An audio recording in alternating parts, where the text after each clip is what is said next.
সকলকে এডুকেটে স্বাগত। আজকের ভিডিও এসএসসির আপাই প্রাইমারি নিয়ে। অপেক্ষার আরও বাড়লো চাকরি প্রার্থীদের। আজ হাইকোর্টে উচ্চ প্রাথমিকের শুনানি ছিল এবং কি হলো তার একটু বিস্তারিত তোমাদের আলোচনা করছি, দেখে নাও।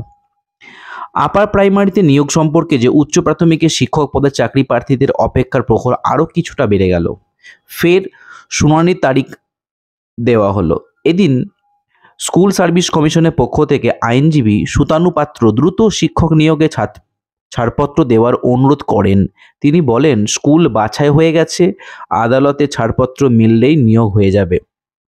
যদিও মামলাকারীর পক্ষে আইনজীবী সুবীর সান্যাল বলেন, এখনও অনেক সমস্যা আছে।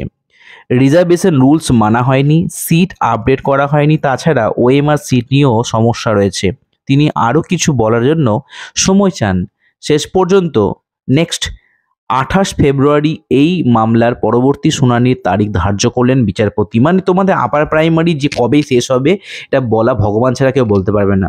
দেখো, শুক্রবার বিচারপতি তপব্রত চক্রবর্তীর ডিভিশন বেঞ্চ শুনানি চলাকালীন বিচারপতি বলেন, মামলাকারীদের সমসংখ্যক আসন ফাঁকা রেখে বাকি শূন্য পদে শুরু করা যেতে পারে নিয়োগ, শুরু করা যেতে পারে সুপারিশপত্র দেওয়ার কাজও। বিচারপতি প্রশ্ন করেন, কিছু সংখ্যক মামলাকারীর জন্য কি প্রায় 13,000 প্লাস শূন্য পদে নিয়োগ আটকে রাখা সম্ভব? বিচারপতি জানতে চাই, এই মামলায় মামলাকারীর সংখ্যা কত? স্কুল সার্ভিস কমিশনকে বিষয়টি জানানোর নির্দেশ দেন তিনি। উচ্চ প্রাথমিকের মেধা তালিকায় সব মিলিয়ে মোট 13,334 জন প্রার্থী রয়েছেন। তার মধ্যে প্রায় 9,000 প্রার্থীর প্রথম দফার কাউন্সিলিংয়ে স্কুল বাছাইও হয়ে গেছে, বেশ অনেক দিনই হয়ে গেল। কিন্তু দ্বিতীয় দফায় বাকি 4,000-এর বেশি প্রার্থীর কাউন্সিলিং ও স্থগিত রেখেছে কমিশন। আদালতের নির্দেশ থাকায় শিক্ষক পদে নিয়োগও দিতে পারছে না কমিশন। প্রসঙ্গত উল্লেখ্য, দীর্ঘ 9 বছর ধরে, মানে সে 2015-16 থেকে শুরু হয়েছিল, সেই নিয়োগ প্রক্রিয়া কিন্তু এখনো পুরো ঝুলেই রয়ে গেল।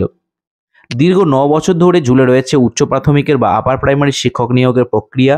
একদিকে আদালতে, অন্যদিকে স্কুল সার্ভিস কমিশন, দুই দিকে জাতাকলে পড়ে দিশেহারা চাকরি প্রার্থীতা। এর ফলে এই যে নিয়োগ কবে হবে, যে সামনে লোকসভা ভোট, এর আগে কি আদৌ হবে, চিন্তা কিন্তু থেকে যাচ্ছে।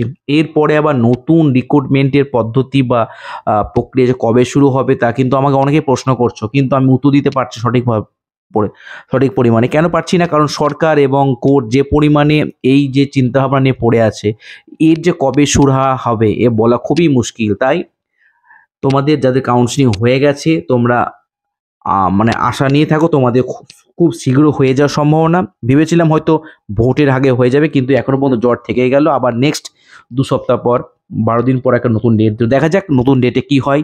তাই আজকের মতো এইটুকু। যারা নতুন রয়েছে অবশ্যই এডুকে সাবস্ক্রাইব করে নিও, তাহলে পরবর্তী গুরুত্বপূর্ণ আপডেটগুলো সবার আগে পেয়ে যাবে।